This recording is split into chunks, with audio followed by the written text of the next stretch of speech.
تو اس سفیدی کی وجہ سے بچے کا نام شیبہ رکھ دیا گیا۔ بعض روایات کے اندر یہ ہے کہ اس کا نام عامر رکھا تھا، لیکن زیادہ مشہور جو روایات ہیں ان میں یہی ہے کہ بچے کا نام شیبہ رکھا گیا۔ وقت گزرتا گیا، جب 14-15 سال کا عرصہ گزر گیا تو جناب ہاشم کے جو چوتھے نمبر پر سب سے چھوٹے بھائی تھے جن کا نام مطلب تھا، انہوں نے ایک دن سوچا کہ میرے بھائی کے ہاں بیٹا پیدا ہوا تھا، اب 15-16 سال اس کی عمر ہو چکی ہوگی، تو کیوں نہ میں مدینہ شریف میں جا کر اپنے بھائی کی بیوہ سے بات کروں، اگر وہ میرے بھتیجے کو میرے ساتھ بھیج دیں تو میرا بھتیجا یہاں مکہ میں آ جائے گا، اس کے باپ کی جائیداد ہے اسے سنبھالے گا، دوسرا میرے بھائی کی نشانی ہے، اسے دیکھ کر میں خوش ہوتا رہوں گا۔ تو جناب مطلب مکہ شریف سے چلے مدینہ شریف میں آئے اور اپنے بھائی کی بیوہ سے جا کے یہ بات کی، تو کچھ پس و پیش کے بعد وہ خاتون اپنے بیٹے شیبہ کو جناب مطلب کے ساتھ بھیجنے کے لیے تیار ہو گئیں۔ اب جناب مطلب ایک اونٹ پر سوار تھے اور اونٹ کے پیچھے اپنے اس 14-15 یا 16 سال کے بھتیجے کو بٹھایا اور مکہ شریف کی طرف چل پڑے۔ جب مکہ شہر میں داخل ہوئے تو کچھ لوگ کھڑے تھے، انہوں نے جناب مطلب کو جب دیکھا تو آپس میں ایک دوسرے سے باتیں کرنے لگے کہ یہ مطلب نے سواری پر اپنے ساتھ کسے بٹھا رکھا ہے، کہ یہ اس کا بیٹا بھی نہیں ہے، آج سے پہلے اس کے خاندان میں اس لڑکے کو دیکھا بھی نہیں گیا، تو یہ لڑکا کون ہے؟ تو کسی نے کہا ہوا عبد المطلب، وہ مطلب کا غلام ہے۔ عبد المطلب کہا، اور عبد کہتے ہیں اسے جو کسی کے کنٹرول میں ہو، جو کسی کے زیر سایہ ہو، جو کسی کی پرورش میں ہو، جو کسی کے زیر کفالت ہو۔ تو عربی کے اندر غلام کے لیے بھی عبد کا لفظ استعمال کیا جاتا تھا کہ فلاں بندہ فلاں کا غلام ہے تو کہا جاتا تھا فلاں کا عبد ہے۔ تو اس دیکھنے والے نے یہ سمجھا تھا کہ جناب مطلب کہیں سے غلام خرید کے لائے ہیں، تو اس نے کہا کہ یہ عبد المطلب ہے، لیکن یہ بعد میں پتا چلا کہ یہ مطلب کا غلام نہیں بلکہ مطلب کے بڑے بھائی جناب ہاشم کا بیٹا شیبہ ہے۔ لیکن اصل نام معلوم ہو جانے کے بعد بھی وہ ایک مرتبہ کا عبد المطلب کہنا اتنا مشہور ہو گیا کہ آج بھی ساری دنیا انہیں حضرت عبد المطلب کے نام سے ہی یاد کرتی ہے، جو ہمارے نبی پاک صلی اللہ تعالی علیہ وسلم کے دادا جان ہیں۔ وقت گزرتا گیا،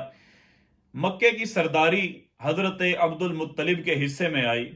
کعبہ کے متولی جناب عبد المطلب بنے، جو حاجی حج کرنے کے لیے آتے، زائرین عمرہ کرنے کے لیے آتے، ان کی دیکھ بھال کرنا، ان کے کھانے پینے کا انتظام کرنا، ان کی رہائش کا انتظام کرنا، یہ سب کام حضرت عبد المطلب نے اپنے ذمہ لے لیے تھے۔ لیکن ایک چیز کی فکر اور پریشانی جو آپ کو لاحق تھی وہ یہ تھی کہ زمزم کا کنواں اس وقت بالکل معدوم ہو چکا تھا، بالکل کسی کو خبر ہی نہیں تھی کہ زمزم کا کنواں کہاں ہوا کرتا تھا۔ لوگ آپس میں باتیں کرتے تھے کہ ہمارے آباء و اجداد کے جو رب ذوالجلال نے انہیں انعام دیے تھے ان میں سے ایک زمزم کا کنواں تھا، لیکن کسی کو پتہ نہیں تھا کہ وہ کہاں پہ ہے۔ اور زمزم کا کنواں ان کی نظروں سے اوجھل کیسے ہوا کہ مکہ شریف کے اندر قریشی رہتے تھے، قریش کا قبیلہ تھا، اور ان کے ساتھ ایک اور قبیلہ رہتا تھا جس کا نام تھا قبیلہ بنی جرہم۔ اور یہ وہ قبیلہ تھا کہ جب اللہ کے حکم سے حضرت ابراہیم علیہ السلام نے حضرت ہاجرہ اور حضرت اسماعیل علیہ السلام کو مکہ شریف کے بیابان علاقے میں چھوڑا، اور جس وقت وہاں پر حضرت اسماعیل علیہ السلام کے قدموں سے رب ذوالجلال نے پانی کا چشمہ عطا فرما دیا، تو کچھ لوگ جو وہاں سے مسافر گزر رہے تھے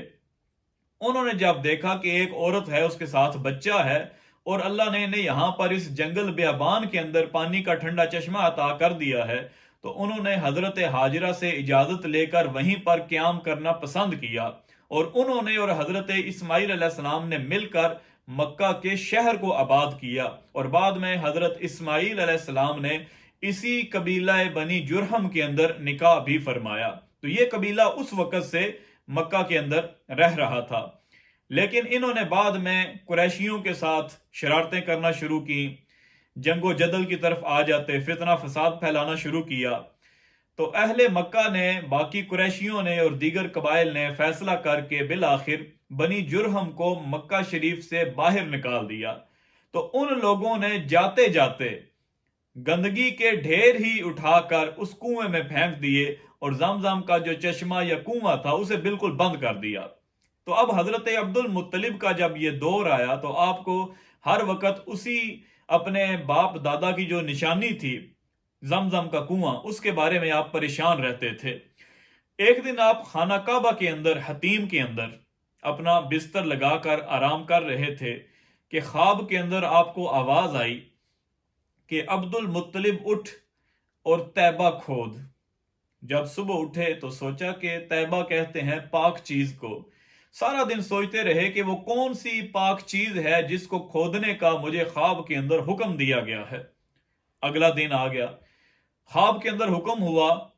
کہ عبد المطلب اٹھ، برہ کھود۔ صبح اٹھے، سارا دن سوچتے رہے، برہ کہتے ہیں نیک چیز کو۔ وہ کون سی نیک چیز ہے جس کو کھودنے کا، جس کو ڈھونڈنے کا حکم مجھے پروردگار عالم دے رہا ہے؟ سارا دن سوچتے رہے، کچھ سمجھ نہ آیا۔ تیسری رات کو جب سوئے تو پھر خواب کے اندر حکم ہوا کہ عبد المطلب اٹھ، مدنونہ کھود۔ صبح کو اٹھے، سوچا کہ مدنونہ کہتے ہیں خاص چیز کو۔ اللہ ہی بہتر جانے وہ کون سی خاص چیز ہے جس کو کھودنے کا مجھے حکم دیا جا رہا ہے۔ سارا دن سوچتے رہے، جب کچھ سمجھ نہ آیا تو مکے کے سرداروں کے پاس تشریف لے کے گئے اور ان سے جا کے فرمایا کہ اس طرح سے رب ذوالجلال مجھے 3 رات مسلسل حکم دے رہا ہے کسی چیز کو کھودنے کا، کسی چیز کو ڈھونڈنے کا، لیکن میں سمجھ نہیں پا رہا کہ وہ کون سی چیز ہے۔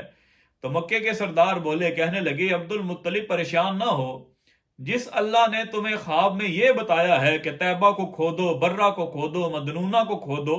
وہی اللہ تمہیں بتا بھی دے گا وہ کون سی چیز ہے۔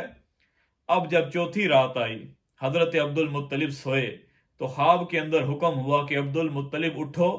اور اپنے باپ دادا کی نشانی زمزم کے کنویں کو ڈھونڈو، اس کنویں کو کھودو۔ خواب کے اندر ہی حضرت عبد المطلب نے عرض کیا کہ زمزم کا کنواں ہے کہاں پر؟ ہماری نظروں سے تو وہ اوجل ہے، اس کی کوئی نشانی پتہ چل جائے تو کھودنے میں آسانی ہو جائے گی۔ تو خواب میں حکم دیا گیا کہ مکہ کی وادی میں، وادی کہتے ہیں 2 پہاڑوں کے درمیان جگہ کو، جو پہاڑوں کے درمیان گھری ہوئی جگہ ہو، تو فرمایا کہ مکہ شریف کی وادی میں چیونٹیوں کے بلوں کے قریب، جہاں پر چیونٹیوں کے سوراخ ہیں اس کے قریب، گوبر اور خون کے درمیان، جہاں پر سفید سینے والا کوا اپنی چونچ سے آ کر زمین پر نشان لگائے گا، زمین کو کریدے گا، وہی جگہ زمزم کے کنویں کی جگہ ہوگی۔ حضرت عبد المطلب اٹھے، بڑے خوش تھے کہ اللہ تبارک و تعالی نے مجھے زمزم کا کنواں کھودنے کا نہ صرف حکم دیا ہے بلکہ اس کی جو ایگزیکٹ جگہ ہے، یہ اس کی نشانیاں ہیں، وہ نشانیاں بھی رب ذوالجلال نے مجھے بتا دی ہیں۔ آپ اٹھے، وضو کیا، طواف کیا، اور طواف کرنے کے بعد آپ مکہ شریف کی اس وادی کی طرف چل دیے۔ ایک جگہ پر آپ کو چیونٹیوں کے کچھ سوراخ، چیونٹیوں کے کچھ گھر نظر آئے، لیکن نہ تو وہاں پر خون اور گوبر تھا اور نہ ہی وہاں پر کوئی سفید کوا تھا۔ آپ نے دیکھا کچھ فاصلے پر لوگوں نے ایک گائے کو زمین پر لٹایا اور اسے ذبح کرنے کی نیت سے اس کے گلے پر چھری چلائی۔ چھری ابھی آدھی چلی تھی کہ وہ گائے ان سے چھوٹ گئی اور بھاگتی ہوئی حضرت عبد المطلب کے قریب آ کے گر گئی۔ وہ لوگ بھی پیچھے سے دوڑتے ہوئے آئے، ہاتھوں میں چھریاں اور کلہاڑے تھے، انہوں نے اسے مکمل طور پر ذبح کیا، اس کا گوشت بھی لے گئے، اس کی کھال بھی لے گئے۔ اب پیچھے صرف 2 چیزیں باقی رہ گئیں، ایک اس کا خون اور ایک گوبر۔ اب تیسری نشانی پوری ہونے کا انتظار حضرت عبد المطلب کر رہے تھے کہ کب وہ سفید سینے والا کوا آئے۔ آپ اسی انتظار میں تھے کہ اچانک وہ سفید سینے والا ایک کوا آیا اور اس نے زمین پر بیٹھ کر اپنی چونچ سے وہاں پر نشان لگانا شروع کر دیے۔ حضرت عبد المطلب بڑے خوش ہوئے کہ چلو اللہ تبارک و تعالی نے اس جگہ کی نشانی مجھے بتا دی ہے۔ آپ خوشی خوشی گھر واپس گئے، اپنے بیٹے کو ساتھ لیا. اس وقت آپ کا صرف ایک ہی بیٹا تھا جس کا نام حارث تھا. بیٹے کو ساتھ لیا، زمین کھودنے کے لیے کچھ آلات ساتھ لیے اور اس جگہ پر پہنچ کر اللہ کا نام لے کر زمین کو کھودنا شروع کیا. ابھی کچھ ہی دیر گزری تھی کہ مکے کے کچھ سردار اکٹھے ہو کر حضرت عبد المطلب کے پاس آئے. مکے کے سردار کہنے لگے عبد المطلب دیکھو یہ بڑا ہی نیک کام ہے، بڑا اچھا کام ہے، تو اس نیکی کے کام میں تم ہمیں بھی اپنے ساتھ شامل کر لو. حضرت عبد المطلب نے فرمایا کہ دیکھو اللہ نے اس کام کے لیے تمہارا نام نہیں لیا، یہ حکم صرف مجھے دیا گیا ہے. 3 دن تک مسلسل خواب کے اندر مجھے حکم دیا گیا ہے کھودنے کا. چوتھی رات کے خواب کے اندر نشانیاں مجھے بتائی گئی ہیں، لہٰذا یہ کام یا میں کروں گا یا میری اولاد کرے گی، تم اس کام میں شامل نہیں ہو سکتے. جب آپ نے یہ بات ارشاد فرمائی تو ان لوگوں میں سے ایک بندے نے حضرت عبد المطلب کو تانا دیا. اور تانا کس چیز کا دیا؟ وہ دور ایسا تھا کہ لوگ زیادہ اولاد ہونے پر فخر کرتے تھے، بالخصوص جس کے بیٹے زیادہ ہوتے وہ زیادہ فخر کرتا. تو چونکہ حضرت عبد المطلب کا اس وقت صرف ایک بیٹا تھا تو اس شخص نے کہا عبد المطلب تم کس چیز پر اتنا اترا رہے ہو؟ کیوں تم ہمارے مقابلے میں کھڑے ہو رہے ہو؟ تمہارے تو کوئی کل نام لینے والا نہیں ہوگا. آج تم دنیا سے چلے جاؤ، کل تمہارا بیٹا چلا جائے، پیچھے کون تمہارا نام لے گا؟ جب اس نے یہ بات کہی تو اس کا اثر سیدھا حضرت عبد المطلب رضی اللہ تعالی عنہ کے مبارک دل پر ہوا، دل پر اثر ہوا. ہاتھ رب کی بارگاہ میں بلند فرما دیے اور دعا فرمائی، الہ العالمین اگر تو مجھے 10 بیٹے عطا فرمائے اور وہ 10 کے 10 میری نگاہوں کے سامنے جوان بھی ہو جائیں تو ان میں سے ایک بیٹے کو میں تیرے نام پر تیری راہ میں قربان کروں گا، ذبح کر دوں گا. منت مانی اللہ کے نام کی، اللہ کی بارگاہ میں دعا فرمائی، کسی بت کے نام کی منت نہیں مانی، لات و منات نائلہ و اساف کے نام کی منت نہیں مانی، اللہ کے نام کی منت. اس سے پتہ یہ چلا حضرت عبد المطلب رضی اللہ تعالی عنہ موحد تھے، رب ذوالجلال کی توحید پر ایمان رکھنے والے تھے. یہ منت مان لی اور کام جاری رکھا.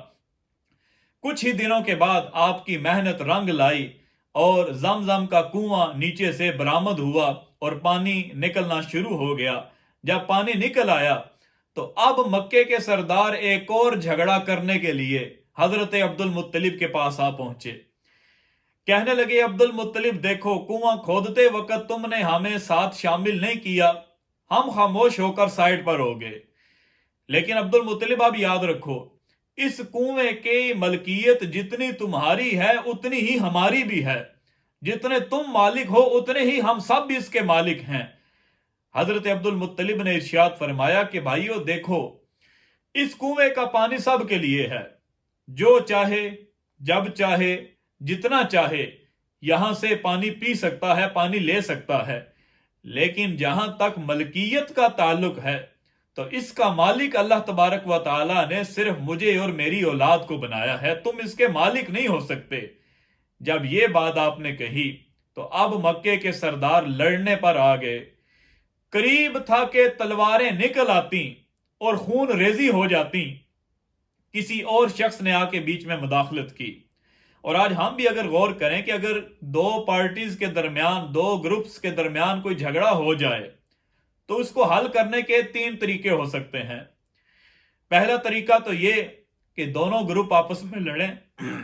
جس چیز کو حاصل کرنا چاہتے ہیں اس کے لیے آپس میں لڑیں، جو طاقتور ہوگا وہ جیت جائے گا، چیز اس کے قبضے میں چلی جائے گی. اور دوسرا طریقہ یہ ہے کہ دونوں گروپس آپس میں بیٹھ جائیں، دونوں پارٹیز بیٹھ جائیں، ٹیبل ٹاک کریں، آپس کے اندر مفاہمت سے اس مسئلے کو حل کرنے کی کوشش کریں.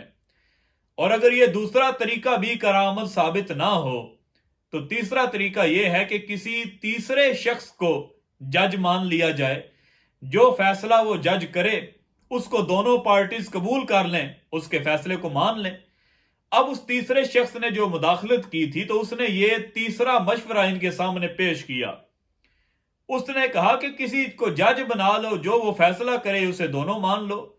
انہوں نے کہا کہ ٹھیک ہے، لیکن جج مانے کسے، جج بنائیں کسے؟ تو اس نے کہا کہ ملک شام کے اندر ایک شخص رہتا ہے جو بہت عقل والا ہے، عقل مند ہے، سیانہ ہے، لوگ بہت دور دور سے اپنے مسائل لے کر اس کے پاس جاتے ہیں اور وہ لوگوں کے مسئلے حل کرتا ہے، اور لوگ بخوشی اس کے فیصلے کو مانتے بھی ہیں، لہذا اس کے پاس تمہارا مسئلہ لے کے چلتے ہیں۔ حضرت عبد المطلب اپنے ساتھیوں کے ساتھ تیار ہوئے، دوسرا گروپ بھی تیار ہوا، سفر شروع ہوا۔ گرمیوں کا موسم تھا، صحرا کا سفر تھا، اور اس دور میں ظاہر ہے لوگ اونٹوں پر، گھوڑوں پر یا پھر پیدل چل کر سفر طے کرتے تھے، اور ایک سفر کئی مہینوں پر مشتمل ہوتا تھا۔ راستے میں ایک صحرا کا گزر تھا کہ حضرت عبد المطلب رضی اللہ تعالی عنہ کے گروہ کے پاس پانی بالکل ختم ہو گیا۔ جب پانی ختم ہوا تو آپ دوسرے گروہ کے پاس گئے اور جا کے فرمایا کہ بھائیو، ہمارے پاس پانی ختم ہو گیا ہے، پیاس کی شدت غالب آ رہی ہے، اگر تھوڑا سا پانی ہمیں دے دو تو ہمارا گزارا ہو جائے گا، پھر ہم پانی تلاش کرنے کی کوشش کریں گے۔ تو وہ لوگ کہنے لگے عبد المطلب دیکھو، ہمارا اور تمہارا جھگڑا تو شروع ہی پانی سے ہوا ہے،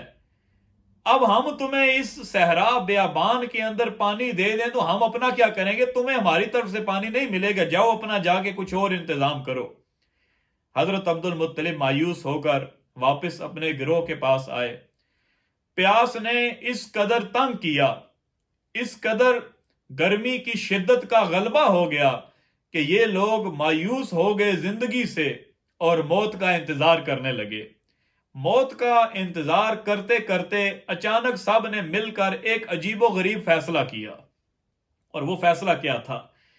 کہنے لگے کہ جب ہم مر جائیں گے تو ہماری لاشوں کا کیا ہوگا؟ کہا گیا کہ لاشوں کو آسمان کے پرندے آ کے خراب کریں گے، جنگل کے صحرا کے درندے آ کے نوچیں گے، لاشیں تو خراب ہوں گی۔ تو کہا گیا کہ ایسا کرتے ہیں کہ اپنی اپنی قبر کھود لیتے ہیں، گڑھے کھود لیتے ہیں، اور پھر ان کے اندر بیٹھ کر یا لیٹ کر موت کا انتظار کرتے ہیں۔ جیسے جیسے کوئی مرتا جائے، باقی جو زندہ بچے ہوں گے وہ اس کی قبر پر مٹی ڈالتے جائیں گے، تو آخر میں ایک یا دو لاشیں ہی خراب ہوں گی نا، باقی لاشیں تو بچ جائیں گی خراب ہونے سے۔ تو اس مشورے کے مطابق سب نے اپنی اپنی قبر کھودی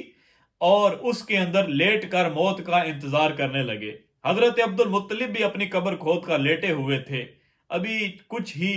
وقت گزرا تھا کہ آپ ایک جوش کے ساتھ، ایک ولولے کے ساتھ دوبارہ کھڑے ہوئے اور اپنے ساتھیوں سے کہا کہ ساتھیوں، ہم یوں مایوس ہو کر، رب کی رحمت سے نا امید ہو کر نہیں بیٹھیں گے، موت کا یوں انتظار نہیں کریں گے، بلکہ ہم پانی کی تلاش کریں گے۔ یہ کہہ کر آپ نے اپنی سواری کو اٹھانے کے لیے اسے پاؤں کی ٹھوکر لگائی۔ جیسے ہی آپ کی اونٹنی نے اپنا پاؤں اٹھایا تو اس کے پاؤں کے عین نیچے سے رب ذوالجلال نے پانی کا ٹھنڈا اور میٹھا چشمہ جاری فرما دیا۔ مبارک مبارک کی صدائیں بلند ہوئی۔ حضرت عبد المطلب اور آپ کے گروہ نے خود بھی پانی پیا، سواریوں کو پانی پلایا، مشکیزے اور برتن اور مٹکے جو تھے ساتھ وہ پانی سے بھر لیے۔ اب حضرت عبد المطلب اس دوسرے گروہ کے پاس گئے کہ جن سے آپ نے پہلے خود پانی مانگا تھا اور انہوں نے پانی نہیں دیا تھا، اب خود چل کر ان کے پاس گئے اور جا کے کہا کہ اس طرح اللہ نے ہمیں پانی عطا کیا ہے، اگر تم چاہو تم بھی پانی لے سکتے ہو۔ اب وہ لوگ بھی آئے، انہوں نے بھی پانی پیا،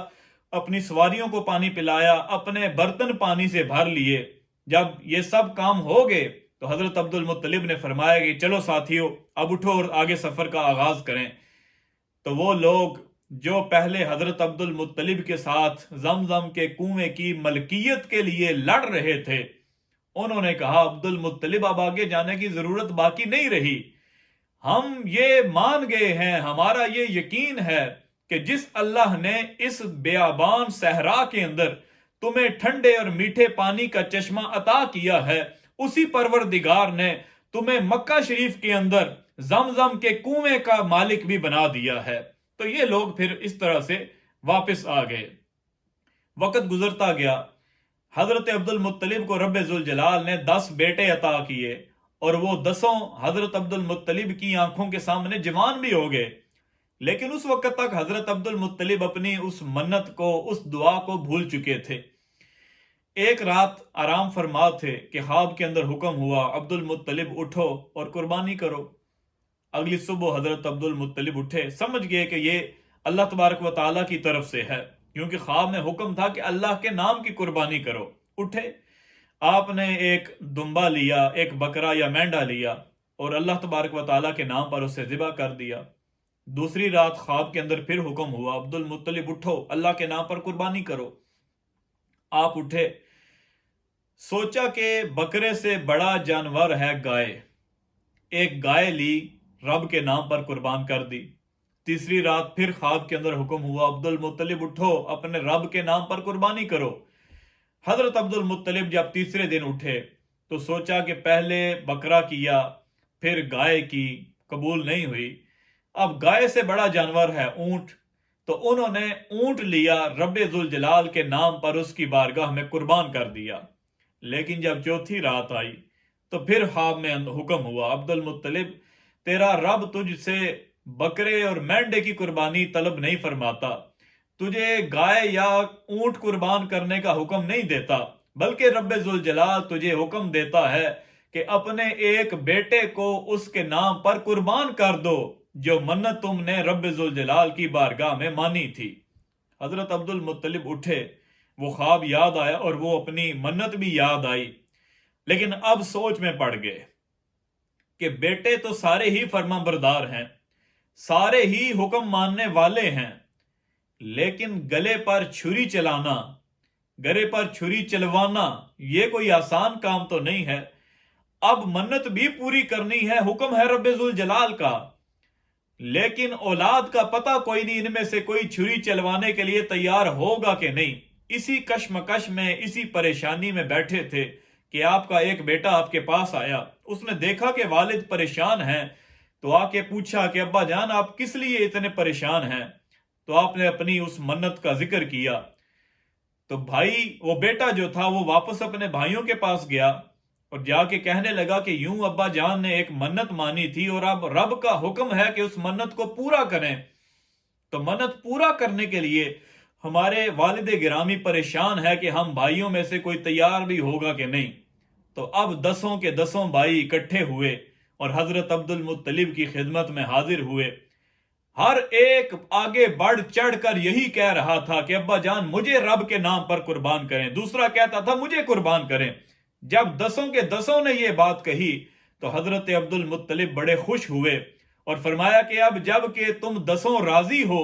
تو اب میں اپنی مرضی نہیں کروں گا، بلکہ میں بھی رب ذوالجلال سے پوچھوں گا کہ اسے تم 10 میں سے کس کی قربانی چاہیے۔ بیٹوں نے کہا کہ آپ رب سے کیسے پوچھیں گے؟ تو آپ نے فرمایا کہ میں قرعہ اندازی کروں گا، قرعہ اندازی میں جس کا نام نکلے گا اسے اللہ کے حکم پر، اللہ کے نام پر قربان کر دیا جائے گا۔ 10 بھائیوں کا نام لکھ کر پرچیاں ڈالی گئیں۔ جب پرچی اٹھائی گئی تو قربان ہونے کے لیے جس کا نام نکلا وہ میرے اور آپ کے لاجپال آقا صلی اللہ علیہ وسلم کے والد گرامی جناب حضرت سیدنا عبداللہ رضی اللہ تعالی عنہ کا نام تھا۔ حضرت عبداللہ اپنے بھائیوں میں سب سے چھوٹے تھے اور نور محمدی صلی اللہ علیہ وسلم کی چمک اور دمک کی وجہ سے، اس کی برکت کی وجہ سے تمام بھائیوں میں سب سے زیادہ خوبصورت بھی تھے۔ تو باقی جو 9 بھائی تھے وہ حضرت عبد المطلب کے پاس آئے اور کہنے لگے کہ ابا جان عبداللہ ہم سب میں چھوٹا ہے، ابھی اس نے دنیا میں کچھ دیکھا ہی نہیں، اور ہم سب میں زیادہ خوبصورت بھی وہی ہے، تو خدا کے لیے آپ اسے ذبح نہ کریں بلکہ ہم میں سے کسی اور کو ذبح کر لیں۔ تو آپ نے فرمایا کہ میں نے پہلے کہا تھا کہ میں اپنی مرضی نہیں کروں گا، میں قرعہ اندازی کروں گا، جسے رب ذوالجلال چاہے گا اس کا نام نکل آئے گا۔ تو قرعہ اندازی میں نام ہی عبداللہ کا آیا ہے، لہٰذا اب عبداللہ کے علاوہ کوئی اور رب کے نام پر قربان نہیں ہوگا، رب کی راہ میں ذبح نہیں ہوگا۔ حضرت عبداللہ بڑی خوشی سے تیار تھے۔ حضرت عبد المطلب نے جناب عبداللہ کو ساتھ لیا، چھری ہاتھ میں پکڑی اور قربان گاہ کی طرف چل پڑے۔ اور دیکھیں کہ ابھی اللہ کا قرآن نازل نہیں ہوا، ابھی نبی علیہ الصلوۃ والسلام کی ولادت بھی نہیں ہوئی، لیکن حضرت عبد المطلب کا طریقہ کار اس وقت کیا تھا جو بعد میں رب نے قرآن کے اندر بیان فرمایا، قل ان صلاتی و نسکی و محیای و مماتی للہ رب العالمین، کہ میرا جینا، میرا مرنا، میری قربانی، میرا نماز، ہر چیز رب ذوالجلال کے لیے ہے۔ تو آپ نے اپنے بیٹے کو ساتھ لیا، انہیں ذبح کرنے کی نیت سے قربان گاہ کی طرف جب چل پڑے تو مکے کے سرداروں کو جب پتہ چلا تو وہ سارے اکٹھے ہو گئے اور کہنے لگے، عبد المطلب تم مکے کے بڑے ہی معزز شخص ہو، ہر بندہ تمہاری عزت کرتا ہے، تمہاری تکریم کرتا ہے، آج اگر تم نے اپنے بیٹے کے گلے پر چھری چلائی، اسے ذبح کر دیا، تو بعد میں لوگوں کی یہ عادت بن جائے گی، تھوڑی سی کوئی مشکل اور پریشانی ہوگی تو لوگ اس چیز کی منت مان لیں گے، جی ہم اپنی اولاد کو ذبح کریں گے، اور تم جانتے ہو کہ اولاد کے گلے پر خود چھری پھیرنا کتنا مشکل کام ہے، تو لوگ اپنی منت پوری نہیں کر پائیں گے تو گناہگار ہوں گے، لہٰذا عبد المطلب تم یہ ایسا نہ کرو، کوئی اور چیز ذبح کر لو، کوئی جانور ذبح کر لو۔ تو آپ نے فرمایا کہ نہیں، جو منت میں نے مانی تھی اور جس کو قربان کرنے کا حکم رب ذوالجلال نے دیا ہے وہ میرا بیٹا ہے، اب میں اسے ہی ذبح کروں گا۔ تو ان میں سے ایک شخص بولا، کہنے لگا، عبد المطلب یہ بتاؤ کہ اگر کوئی ایسا طریقہ ہو جائے کہ رب ذوالجلال تمہاری طرف سے قربانی بھی قبول فرما لے اور تمہارا بیٹا بھی بچ جائے تو پھر تم کیا کہتے ہو؟ آپ نے فرمایا، اس سے اچھی تو بات ہی کوئی نہیں کہ اگر اللہ تعالیٰ عبداللہ کی جگہ پر کسی اور چیز کی قربانی قبول فرما لے اور میرا بیٹا بچ جائے تو اس میں مجھے کیا شکایت ہو سکتی ہے، لیکن ایسا ہوگا کیسے؟ تو وہ شخص کہنے لگا کہ ملک یمن کے اندر ایک خاتون رہتی ہے جو آسمانی کتابوں کے علم کی ماہر ہے، ہم اس کے پاس تمہارا مسئلہ لے کے جائیں گے، امید ہے وہ اس کا کوئی نہ کوئی حل ضرور بتائے گی۔ اب جناب یہ ایک گروپ تیار ہوا اور اس خاتون کے پاس جا پہنچے، اس خاتون نے سارا مسئلہ سنا اور کہنے لگی کہ مجھے یہ بتاؤ کہ تمہارے ہاں ایک جان کی قیمت کیا ہے، یعنی اگر کوئی شخص کسی کو قتل کر دے اور مقتول کے گھر والے کچھ مال لے کر قاتل کو معاف کرنے پر تیار ہو جائیں، اس سے صلح کرنے پر تیار ہو جائیں، تو کتنا مال ہے جو قاتل کو مقتول کے گھر والوں کو دینا پڑتا ہے، جسے دیت کہا جاتا ہے؟ تو مکے والوں نے کہا کہ 10 اونٹ، اگر کسی شخص سے کوئی قتل ہو جائے اور مقتول پارٹی اس سے صلح کرنے کے لیے، راضی نامہ کرنے کے لیے تیار ہو جائیں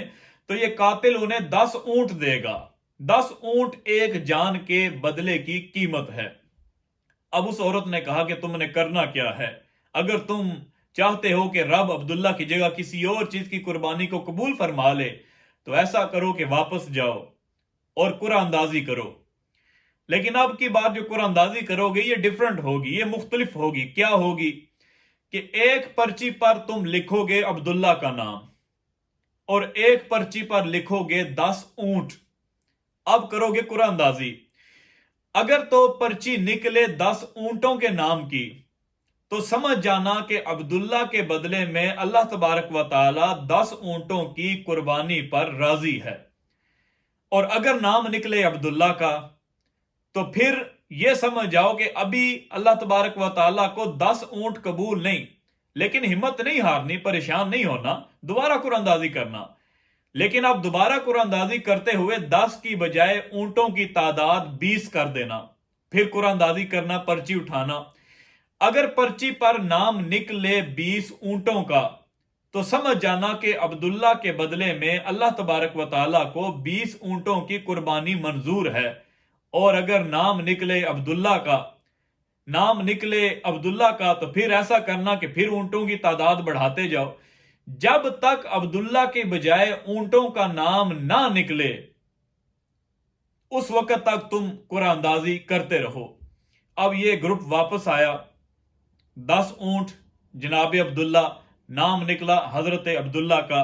20 اونٹ جناب عبداللہ، نام نکلا حضرت عبداللہ کا، 30 اونٹ جناب عبداللہ، نام نکلا حضرت عبداللہ کا، کرتے کرتے 90 اونٹوں تک بات پہنچ گئی اور ہر بار نام نکل رہا تھا حضرت عبداللہ کا۔ اس کا مطلب یہ تھا کہ حضرت عبداللہ کے بدلے میں 90 اونٹ بھی رب ذوالجلال نے قبول نہیں فرمائے۔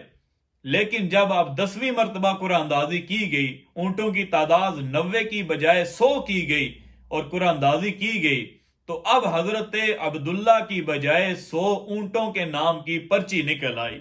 اب لوگوں نے مبارکباد کی صدائیں بلند کی، عبد المطلب مبارک ہو، تمہارے لخت جگر کے بدلے میں رب ذوالجلال نے 100 اونٹوں کی قربانی کو اپنی بارگاہ میں قبول کر لیا ہے۔ لیکن حضرت عبد المطلب واقعی خدا والے تھے، واقعی اللہ والے تھے۔ آپ نے فرمایا یہ محض اتفاق بھی ہو سکتا ہے، میں دوبارہ قرآن اندازی کروں گا، اگر دوبارہ بھی اونٹوں کے نام کی پرچی نکلی تو پھر مانوں گا۔ آپ نے دوبارہ بھی اور پھر تیسری مرتبہ بھی اسی 100 اونٹوں کی قرآن اندازی کی تو تینوں مرتبہ حضرت عبداللہ کی بجائے 100 اونٹوں کا نام نکلا، جس سے یہ ظاہر ہو گیا کہ حضرت عبداللہ رضی اللہ تعالی عنہ کے بدلے میں اللہ تبارک و تعالی 100 اونٹوں کی قربانی قبول فرما رہا ہے۔ تو حضرت عبداللہ رضی اللہ تعالی عنہ کے بدلے میں مکہ شریف کے اندر 100 اونٹ ذبح کیے گئے، اور یہی وجہ ہے کہ حضرت عبداللہ کو بھی ذبیح اللہ کہا جاتا ہے۔ اور نبی علیہ الصلوۃ والسلام کی بارگاہ میں ایک شخص حاضر ہوا تو اس نے سرکار کو یبن الذبیحین کہہ کے بلایا، یبن الذبیحین، اے 2 ذبیحوں کے بیٹے، یعنی جس کے آباء و اجداد میں 2 ذبیح گزرے ہوں۔ ایک ذبیح اللہ کے نبی حضرت اسماعیل علیہ السلام، جن کے بدلے میں جنتی مینڈا، جنتی دمبا ذبح کیا گیا، اور دوسرے ذبیح نبی علیہ الصلوۃ والسلام کے والد گرامی حضرت سیدنا عبداللہ رضی اللہ تعالی عنہ کہ جن کے فدیے میں، جن کے بدلے میں پورے 100 اونٹ مکہ شریف کے اندر ذبح کیے گئے۔ اور یہ ہمارے نبی علیہ الصلوۃ والسلام کے میلاد شریف کی برکت تھی کہ پہلے انسانی جان کی قیمت 10 اونٹ تھی، لیکن اس واقعہ کے بعد اب تک شریعت کا جو حکم دیا گیا اور قیامت تک یہ حکم باقی رہے گا کہ ایک جان کی قیمت 10 اونٹوں سے بڑھا کر 100 اونٹ کر دی گئی۔ وقت گزرتا گیا، مکہ شریف کے اندر حضرت عبداللہ کی شہرت بڑھ گئی تھی 100 اونٹوں کی قربانی کی وجہ سے، اور ویسے بھی آپ کا حسن و جمال اتنا تھا کہ جو شخص بھی آپ کو ایک مرتبہ دیکھتا وہ دیکھتا ہی رہ جاتا۔ جب آپ کی عمر تقریباً 23-24 سال ہوئی تو حضرت عبد المطلب نے سوچا کہ اب بچہ جوان ہو رہا ہے تو کہیں اس کے شادی اور اس کے نکاح کے معاملات طے کرنے چاہیے۔ مکہ شریف کے اندر اور بھی بہت سارے قبائل تھے، لیکن حضرت عبد المطلب کی نگاہ بار بار صرف ایک قبیلے کے ایک گھر پر جاتی تھی،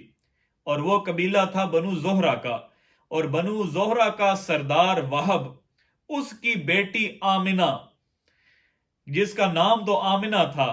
لیکن کفر اور شرک کے اس تاریک دور کے اندر بھی وہ اس قدر نیک سیرت تھیں، اس قدر توحید پرست تھیں کہ لوگ انہیں آمنہ طیبہ، آمنہ طاہرہ کہا کرتے تھے۔ تو حضرت عبد المطلب کی نگاہ صرف حضرت آمنہ پر جاتی تھی، اور اس کی بھی ایک خاص وجہ تھی۔ وہ وجہ کیا تھی کہ ایک مرتبہ حضرت عبد المطلب کے پاس ایک نجومی آیا۔ جب اس نے حضرت عبد المطلب کو دیکھا تو ایک دم وہ ٹھٹک کر حیران ہو کر کھڑا ہو گیا، اور پھر آپ کے پاس آ کے بڑے غور سے آپ کے چہرے کے خد و خال دیکھنے لگا، آپ کی آنکھوں کو دیکھا، آپ کے ناک مبارک کو دیکھا، اور پھر کہنے لگا عبد المطلب، مجھے لگتا یوں ہے کہ اللہ تبارک و تعالی نے اپنا آخری نبی تمہارے خاندان سے پیدا کرنا ہے، لیکن اس کے لیے شرط ہے کہ تم یا تمہاری اولاد ان میں سے کسی ایک کا نکاح قبیلہ بنی زہرہ میں ضرور ہونا چاہیے۔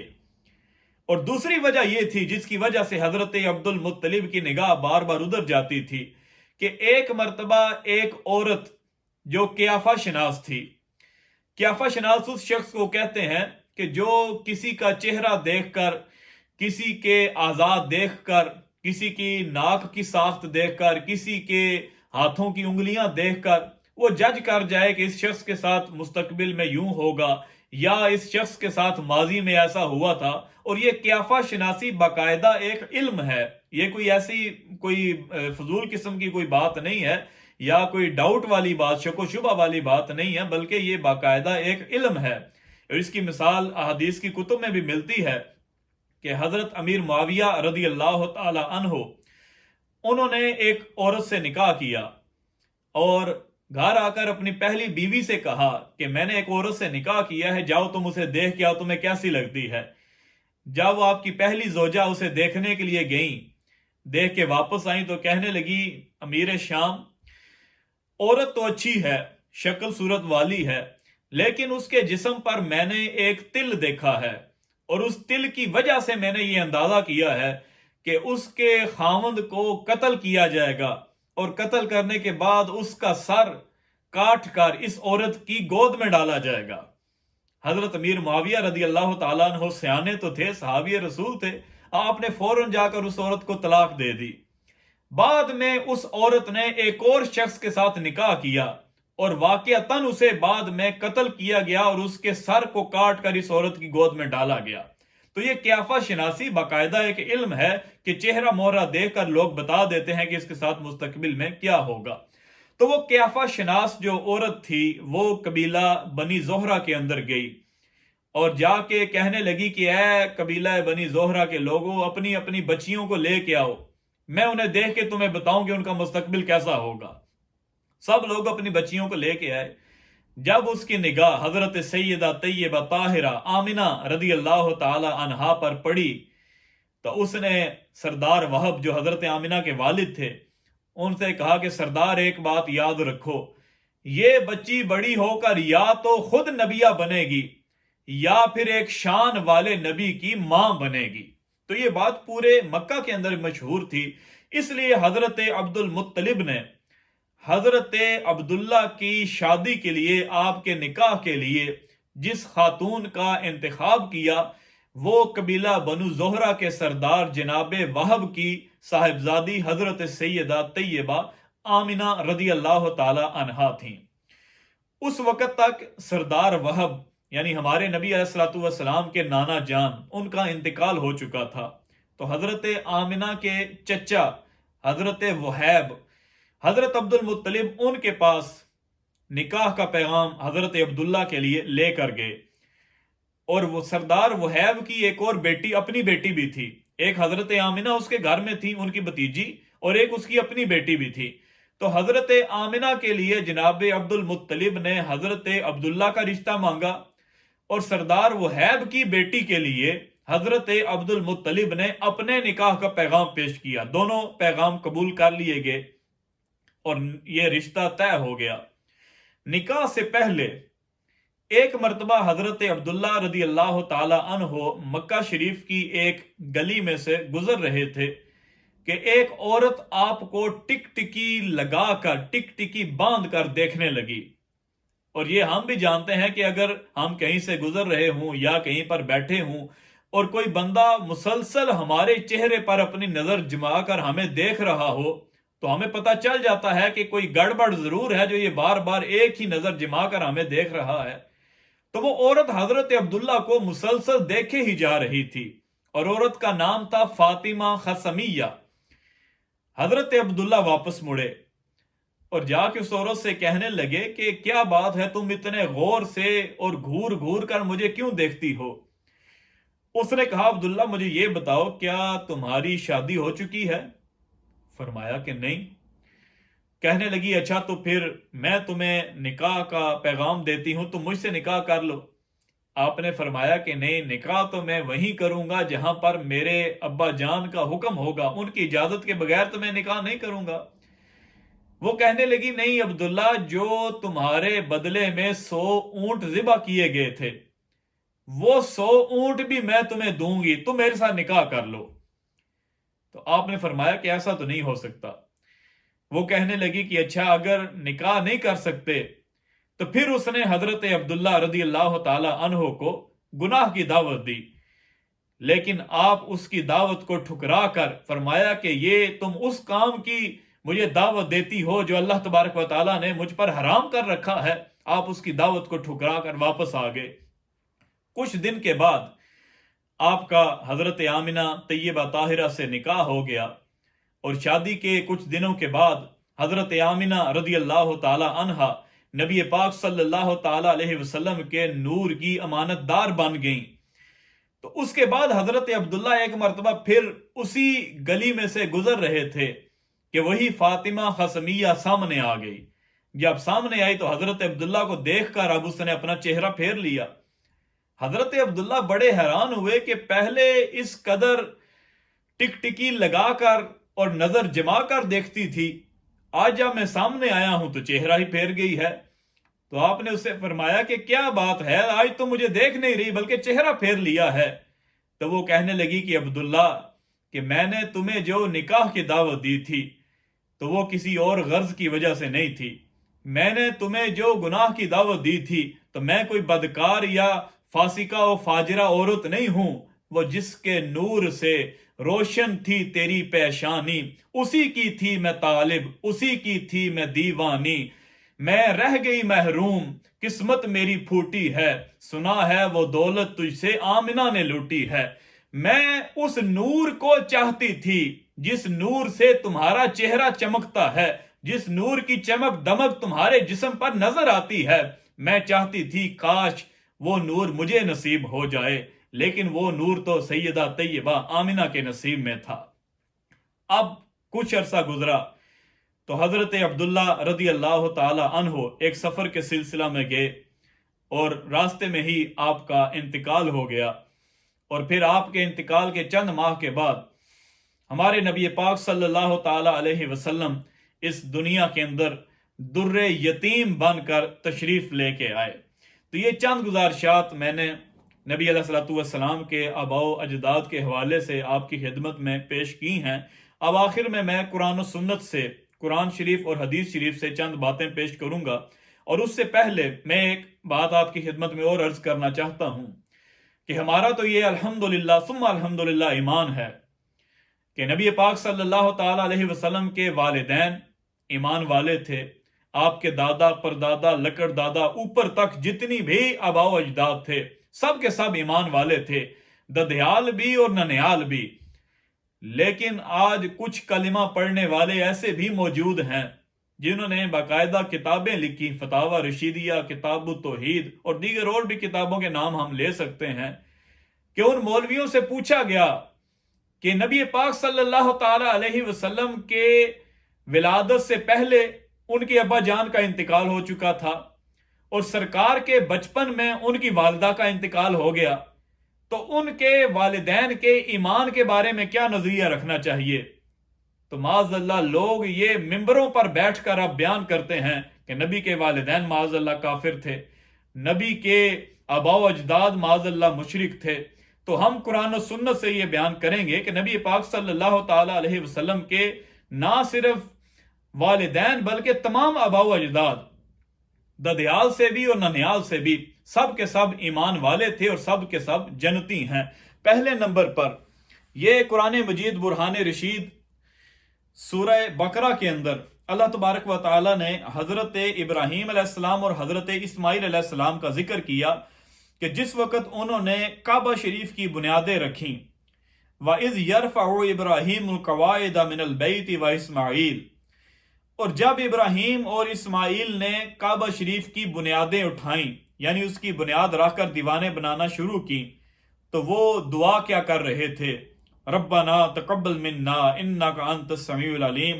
وہ کہتے تھے کہ اے پروردگار ہماری طرف سے اس کوشش کو اپنی بارگاہ کے اندر قبول فرما، بے شک تو ہی سننے والا جاننے والا ہے۔ اور پھر آگے کیا دعا فرمائی؟ ربنا وجعلنا مسلمین لک، اے پروردگار ہم دونوں کو اپنی بارگاہ میں مومن رکھنا، مسلمان رکھنا، وَمِن ذُرِّيَّتِنَا أُمَّةً مُسْلِمَةً لَكَ، اور یا اللہ ہماری اولاد جو ہوگی وہ ساری بے ایمان نہ ہو جائے، وہ سارے کفر و شرک والے نہ بن جائیں،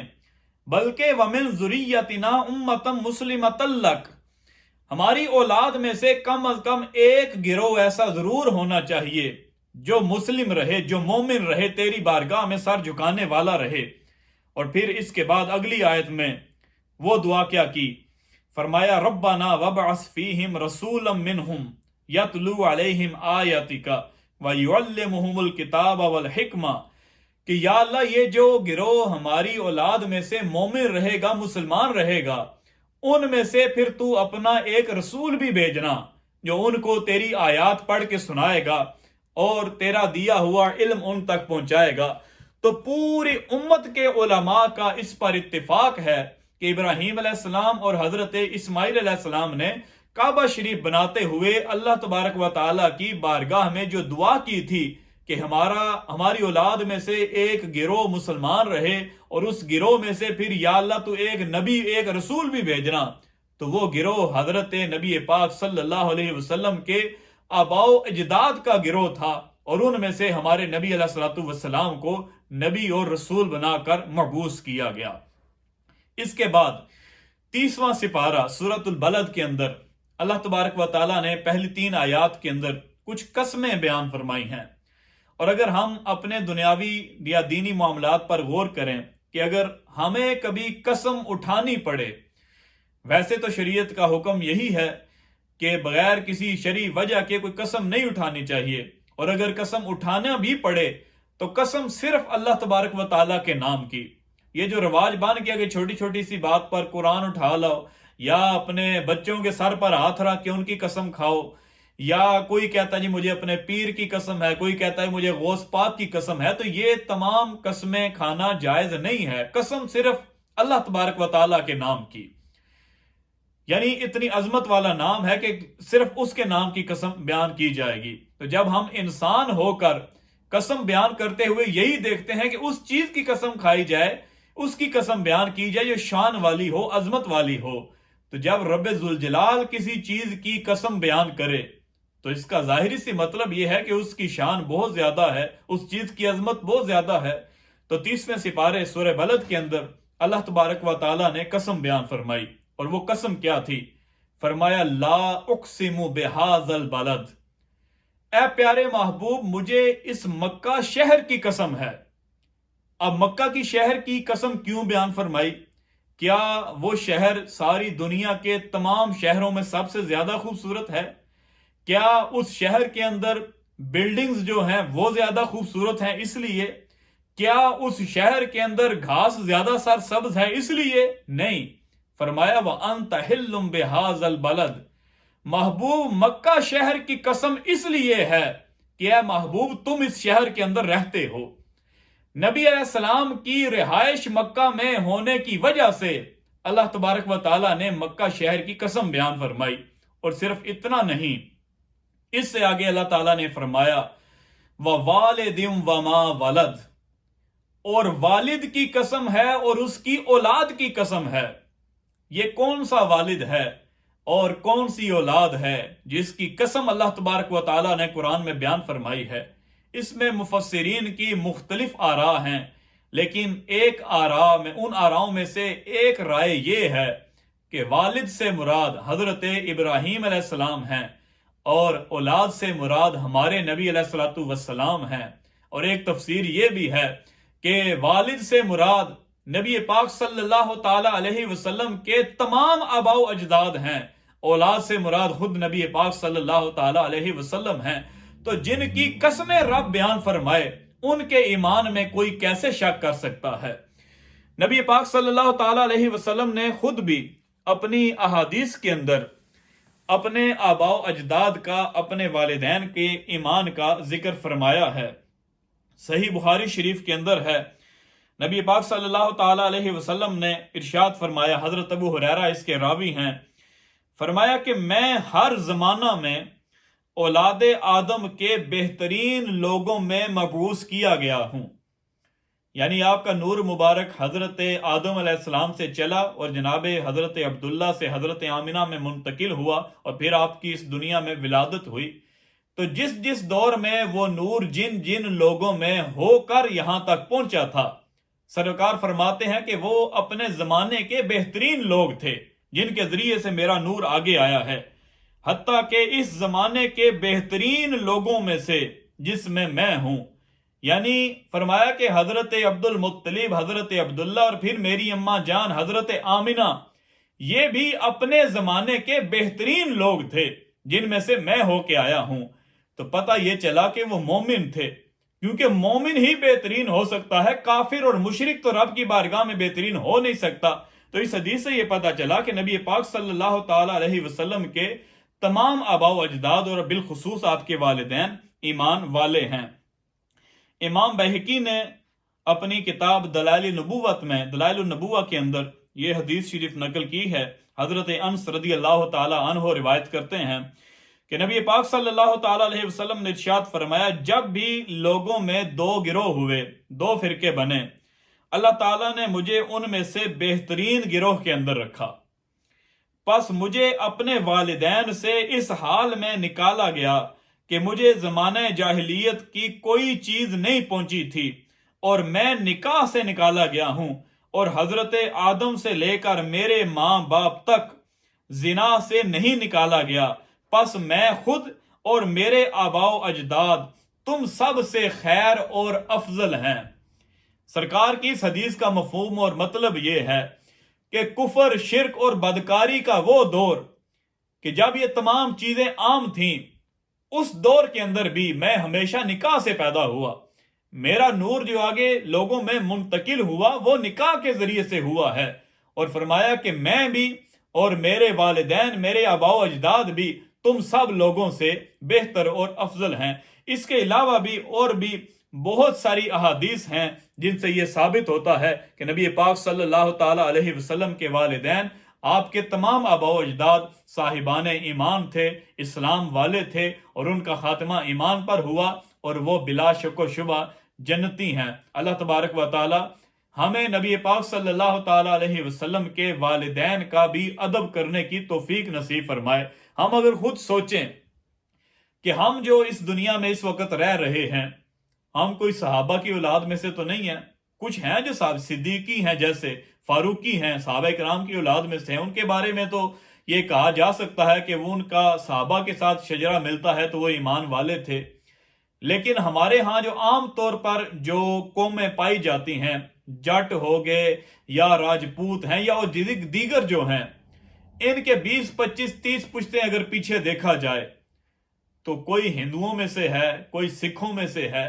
تو آج اگر ہمیں کوئی آ کے کہے کہ تمہارے جو آباء و اجداد تھے پچھلے وہ تو سکھ تھے یا ہندو تھے، تو ہمارے دلوں کو تکلیف پہنچے گی کہ وہ تو تھے، ہم تو مومن ہیں، ہمارے باپ دادا بھی ابھی مومن ہیں، تو ہمیں کتنی تکلیف پہنچے گی اس بات کی۔ تو جس نبی پاک صلی اللہ تعالی علیہ وسلم نے کلمہ پڑھا کر ہمیں ایمان والا کیا، جو ہماری شفاعت کریں گے تو ہمارے لیے جنت حلال ہوگی، جن کی رحمت کی وجہ سے ہمیں جنت ملے گی، ان کے والدین کے بارے میں معاذ اللہ اس طرح کی باتیں کرنا اور کہنا کہ وہ ایمان والے نہیں تھے، معاذ اللہ وہ ان کا خاتمہ کفر پر ہوا، تو اس طرح کی گفتگو کرنے سے وہ لوگ نبی پاک صلی اللہ تعالی علیہ وسلم کو کتنی تکلیف پہنچاتے ہیں۔ اللہ تبارک و تعالیٰ انہیں بھی ہدایت نصیب فرمائے اور سرکار دو عالم صلی اللہ تعالی علیہ وسلم کی سچی محبت نصیب فرمائے۔ وآخر دعوایا ان الحمد للہ رب العالمین۔